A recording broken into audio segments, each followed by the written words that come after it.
What? Bob Myers at the podium, 95.7 The Game. Take a listen. As you know, yesterday, as reported, there was an altercation. The people that were reported to be in it, that's accurate. Everybody's fine. Jordan practiced today, so Draymond didn't. Look, it's the NBA, it's professional sports. These things happen. Nobody likes it. We don't condone it, but it happened. Draymond apologized to the team this morning. Jordan was there in the room. I was there in the room, the team, the coaches, players. And we heard that. As far as any suspension, punishment, fine, we're going to handle that internally. And understand you might have questions on that, but that's going to be an internal process. As far as some of the reports, and I commend all of you for doing your job well, it didn't take long for this to get out. But some of it, I would say from my vantage point, I don't feel, and more importantly, you should ask the players that you talk to, I don't think this was related to who's getting paid and who isn't. I don't sense that. Make your own conclusions. Probably more important what players think on that than what I think, but I don't see it. I've actually seen a really good group. I've really seen for people that were in Japan with us, actually it's one of the best vibes that we've had in my 12 years here as far as camp and health and mental health, and camaraderie. But it's unfortunate, and not going to deny it. And it'll take some time to move through, but we'll move through it and move forward. And I'm confident that we will. We've got a good team. We've got good leadership. We've got some guys that have been here a long time, and we haven't. This isn't our first, thing that's happened. First sense of adversity. We've been through some of this before, so don't like going through it, but it's part of the NBA and it's part of sports, and it's kind of where it is. I'll try to answer some of your questions. I probably won't give you everything, but I'll do my best.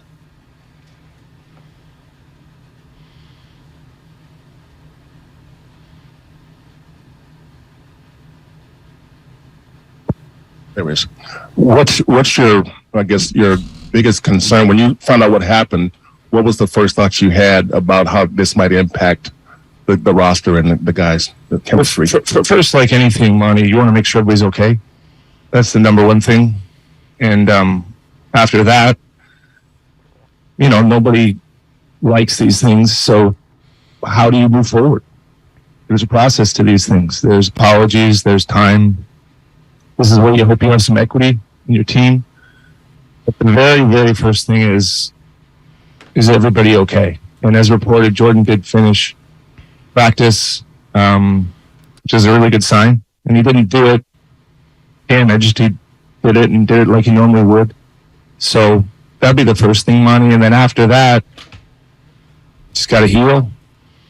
And that's really up to the players and their leadership. And I think we're good in that area. We'll get there. But yesterday was something we don't, you wish doesn't happen, but sometimes it does.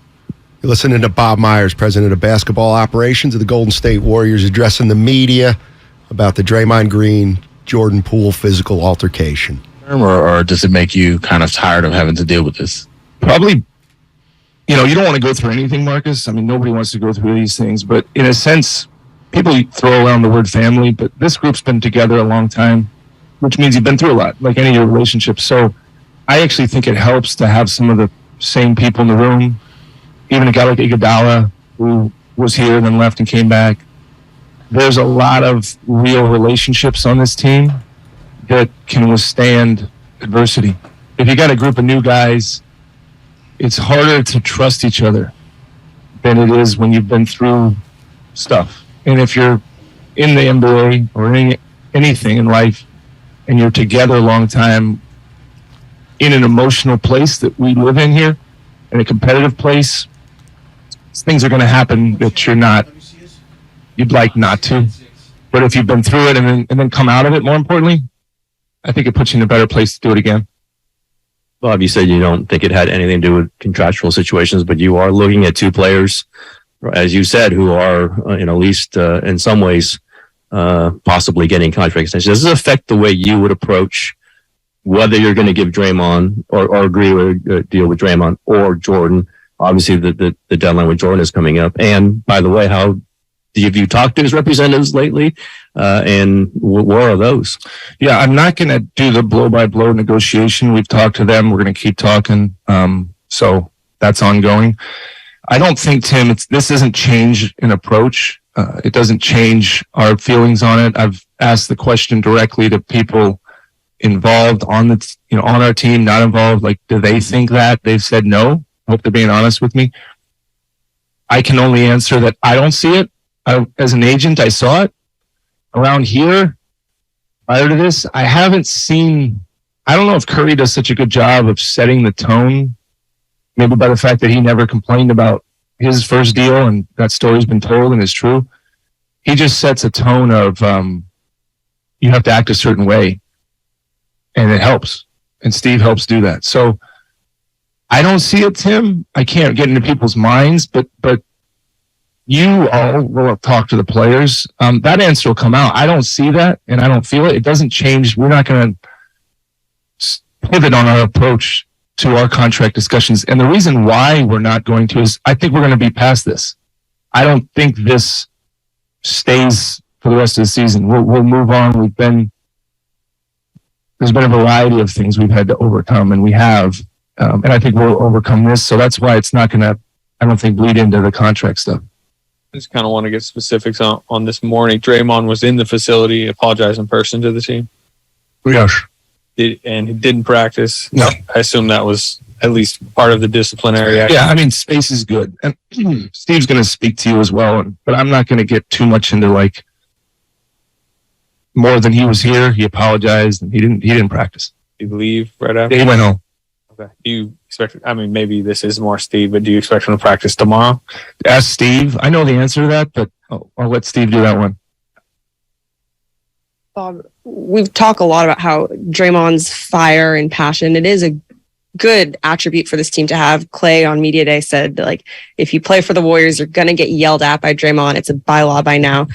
But does it ever come to a point where it becomes not good and can become toxic? I know you say you guys will work past this. You guys have in the past, but does it ever become a concern of, okay, these things have kind of happened more than once and there is a line somewhere? Yeah, I mean, he'll tell you he's been over that line, you know it. But he always comes back. And he's a unique guy. I mean, without him, we don't win. And I want to win. Our ownership wants to win. Our players want to win. Our players want him on the team. And if you play, that's the most important thing. Nobody's saying we don't want him around. We don't want him on the team. They know what he does. They know what he needs. But yesterday wasn't a good moment. It's bottom line. It wasn't. There's people in life that make mistakes and don't apologize or don't earn your trust back. He always does that. I don't think he likes putting himself in these spots. He's in one, and I think he'll find a way to earn the respect of his teammates and Jordan back, but that's the work he has to do.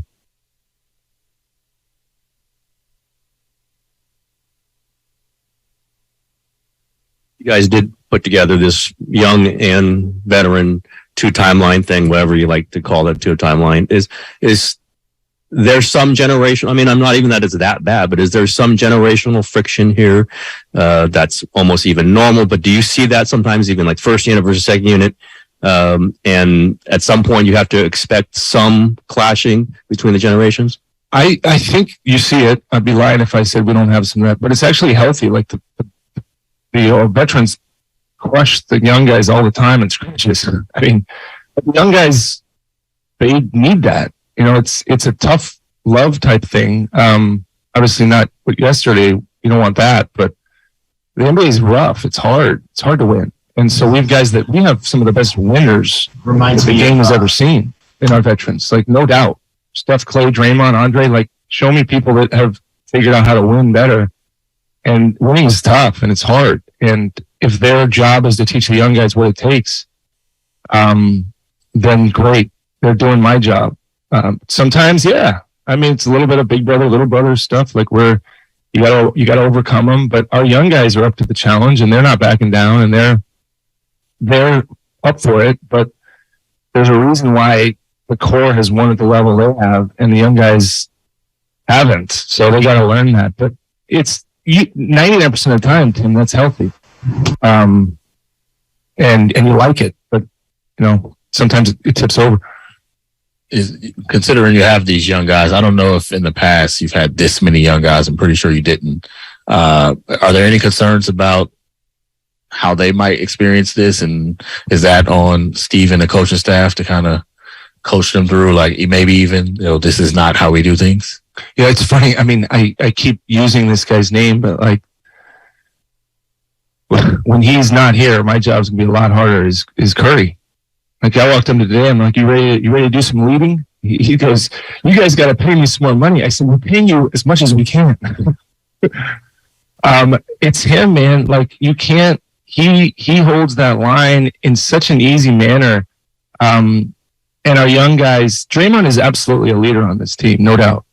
But the young guys are all good people.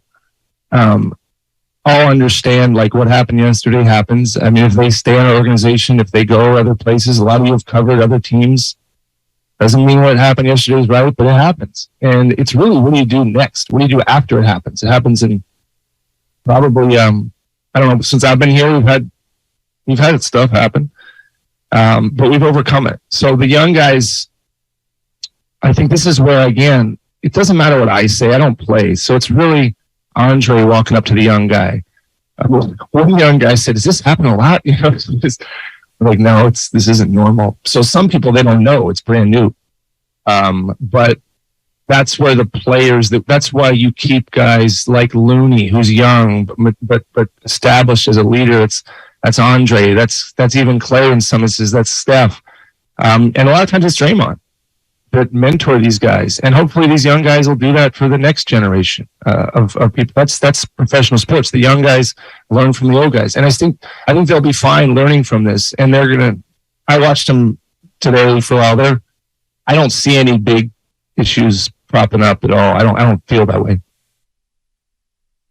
You're listening to Bob Myers on 95.7 The Game as he meets with the media concerning Jordan Poole and Draymond Green's altercation yesterday at practice. Yes. I figured the cat's going to be out of the bag at some point. I wonder, I know it's fresh, but with Jordan in particular, I mean, just from a life standpoint, you get stalked by another human being, that's going to leave a mark. Do you have any sense from Jordan about his ability to go forward with Draymond as a teammate and what sort of lasting impact, if any, might be here? Yeah, look, he'll speak soon, I suppose. Draymond will speak. What he says is more important than what I say. That's up to him. But knowing Jordan like I do, he's a pretty resilient guy and he'll get through it. But I can't I'm not going to say how he feels, how he should feel. I'm not going to say, only I would know if it happened to me. But it's, Steve and I talked about when he got hit and, you figure it out, you hang on to it for the amount of time you need to and you move on. But that's a good question to ask him. He'll answer it. But I have confidence that it won't erode the fabric of our team. I guess that's what I could say about it. You kind of chatted about this earlier, Bob. Obviously, we know sports are competitive. People get in fights. It's not what anyone wants, but it happens. We all know that. Is the attitude of the team, is it awkward right now, or do they look at it just as that, as sometimes these things happen and we're moving past it? Or do you think it might take a little bit to kind of move past this? Is there awkwardness in the room, I guess? I think it's less awkward than you think. Most of you, maybe you don't think it is. I don't know what you think, but it's not bad. Like if you walked into, I guess if you were all in practice today, I don't think you would have seen some lingering awkwardness. I don't think you would have seen it. I didn't see it, and I didn't feel it. But I've been on teams where people have fought. I've been in gyms where there's been fighting. No one likes that.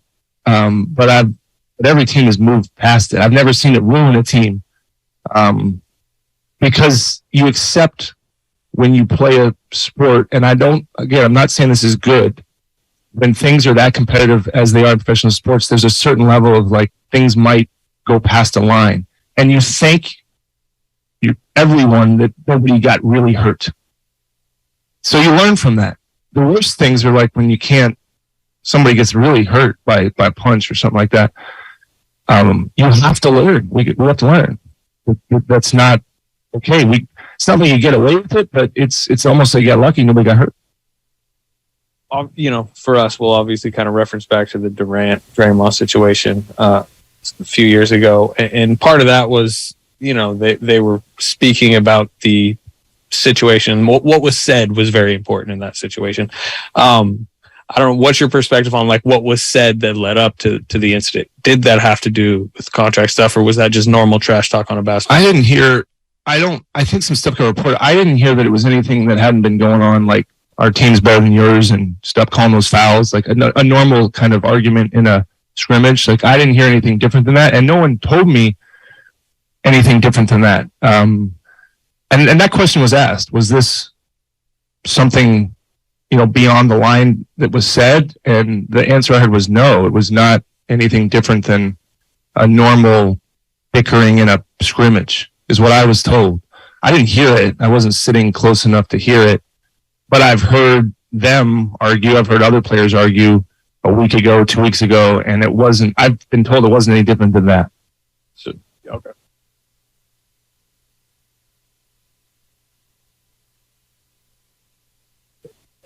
All right. Thank you. Oh, Monty. But because you've been through this with Draymond, how would you, I guess, measure or articulate your level of disappointment with this happening at this time with this team so early before the season even starts? Well, Draymond is one of my favorite players. I told him that, but I just said, you're better than this. Like, don't do this. Don't do this to yourself. Don't put yourself in this position. Still love the person. Don't love what he did, but still love the guy. So he's complicated. I mean, but he is a good person. He is a good person. He is. I've seen it. I've seen a lot of things he's done. Yesterday wasn't one of them. So you gotta, it's really, in this job that I'm in, these are men. He knows what he needs to do, and he's got to make amends, and he started with that this morning. So I'm confident he'll do that.